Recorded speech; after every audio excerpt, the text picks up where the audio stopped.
سلام به دوستان عزیزم، امیدوارم که حالتون خوب باشه. به کانال خودتون آشپزخانه فریبا خیلی خوش اومدید. امروز در خدمتتون هستم با آموزش کروکت سیب زمینی. امیدوارم که خوشتون بیاد. موادی که احتیاج داریم عبارتند از یک پیمانه آرد سوخاری، یک پیمانه آرد سفید، 2 قاشق غذاخوری جعفری تازه ساتوری شده، 1/4 پیمانه مارتادلای ریز خورد شده. البته مارتادلا کاملا اختیاریه، میتونید اون رو حذف کنید. 3 قاشق غذاخوری شیر، 2 عدد سیب زمینی متوسط، 2 عدد تخم مرغ و ادویه هامون شامل نصف قاشق چای خوری فلفل سیاه، نصف قاشق چای خوری پودر پاپریکا، نصف قاشق چای خوری پودر زیره و به مقدار لازم نمک. دوستان عزیز، ابتدا سیب زمینی ها رو داخل یک قابلمه با مقداری آب و کمی نمک میذاریم تا کاملا پخته بشه. خب دوستان، بعد از اینکه سیب زمینی ها کاملا پخته شدن، پوست اونها رو میگیریم و اونها رو کاملا له میکنیم، یا با مشر و یا با گوشگو، به این صورت در بیاد. حالا یه دونه تخم مرغ داشتیم، تخم مرغ رو یه مقدار میزنیم، به سیب زمینی هامون اضافه میکنیم. 3 قاشق غذاخوری آرد سوخاری رو بهش اضافه میکنیم. تمام ادویه ها و نمک رو داخل کاسه میریزیم. به همراه 2 قاشق غذاخوری جعفری تازه ساتوری شده و مقداری مارتادلا. البته همونطور که قبلا گفتم مارتادلا کاملا اختیاریه، میتونید اون رو حذف کنید و یا کلا میتونید یه مقدار پنیر پیتزا بهش اضافه کنید. من امروز تصمیم دارم یه مقدار مارتادلا رو بهش اضافه کنم. خب حالا تمام مواد رو خیلی خوب با هم دیگه ورز میدیم.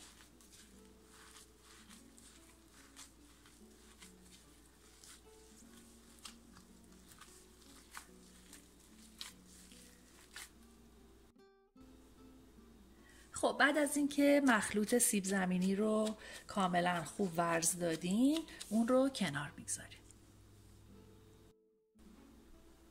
خب حالا یه دونه تخم مرغ دیگه ای رو که داشتیم داخل یک کاسه میشکنیم و به اون 3 قاشق غذاخوری شیر اضافه میکنیم. یه مقداری اونها رو با هم دیگه میزنیم تا یه دست بشه.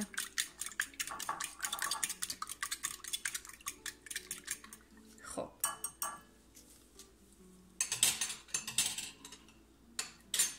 حالا از مخلوط سیب زمینی که آماده کرده بودیم یه مقدار به اندازه یک نارنگی کوچیک برمی‌داریم، داخل دستمون اون رو به صورت بیضی در میاریم، به این صورت. حالا اون رو داخل آرد سفید میزنیم، میغلطونیم.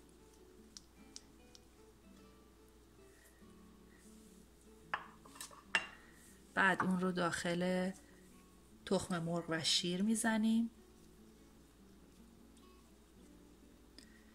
و در نهایت اون رو داخل آرد سوخاری میغلطونیم.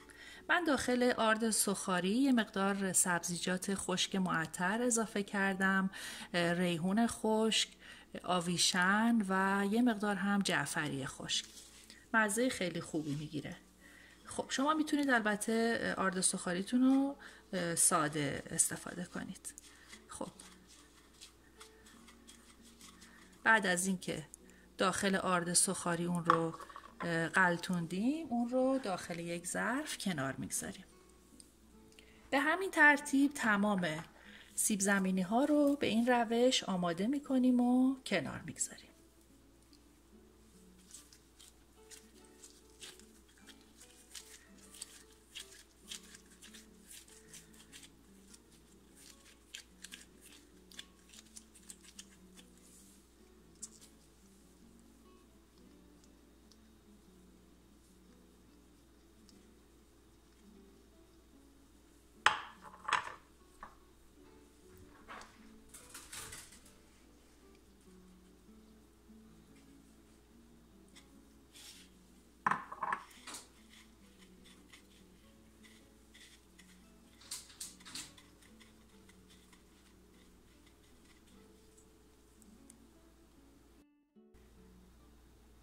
بعد از اینکه همه رو به این صورت آماده کردیم، اونها رو داخل یخچال قرار میدیم برای حدود 1 ساعت تا مزه مواد به خورد همدیگه بره و مزه دار بشن.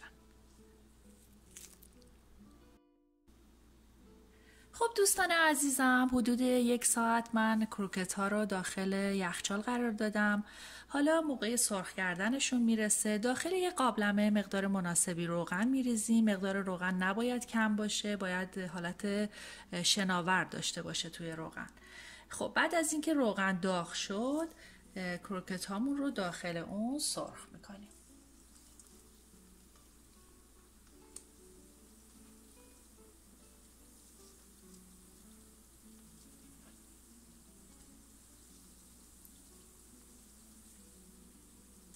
خب میذاریم تا تمام قسمت های کروکتمون کاملا طلایی بشه.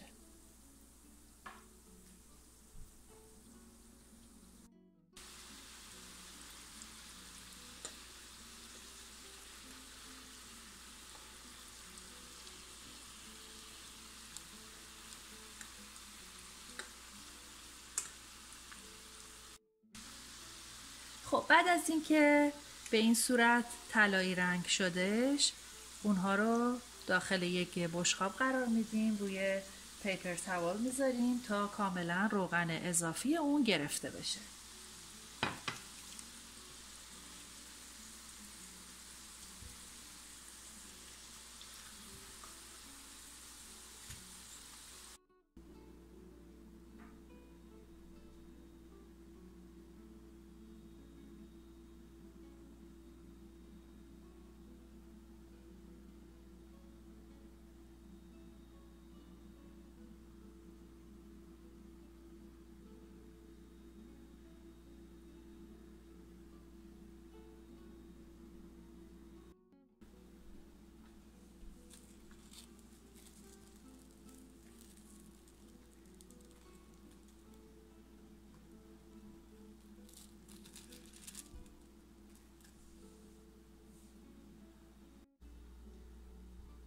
خب دوستان عزیزم، این هم از کروکت سیب زمینی که به همین راحتی آماده شد و من اون رو داخل این ظرف سرو میکنم و تقدیم میکنم به همه شما دوستان عزیزم که تا این لحظه با من همراه بودید.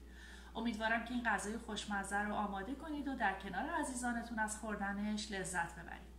لطفا ویدیوهای من رو بین دوستان و آشنایانتون به اشتراک بگذارید و اگر بیننده بار اول برنامه من هستید لطفا سابسکرایب یادتون نره.